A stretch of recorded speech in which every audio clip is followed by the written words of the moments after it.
বিশ্বাস করো, আল্লাহর এমন একটা গোপন নাম আছে যেটা যদি কেউ মন থেকে পড়ে তাহলে মাত্র 5 মিনিটের মধ্যেই তার দোয়া কবুল হয়ে যায়।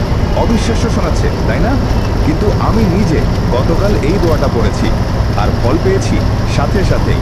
আজ আমি তোমাকে শোনাবো সেই দোয়াটা যেটা বদলে দিতে পারে তোমার পুরো জীবন ইনশাআল্লাহ। আল্লাহ আমার প্রিয় মুসলিম ভাই ও বোনেরা যদি এই ভিডিওটিতে লাইক, কমেন্ট, সাবস্ক্রাইব আর শেয়ার করে তাহলে আপনি তাদের সকল দোয়া কবুল করে দিন।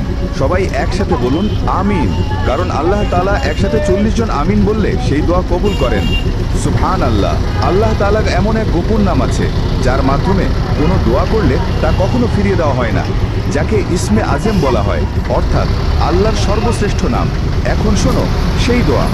উচ্চারণ আল্লাহুম্মা ইন্নী আসআলুকা বিসমিকাল আজম। এই দোয়াটি আসরের নামাজের পর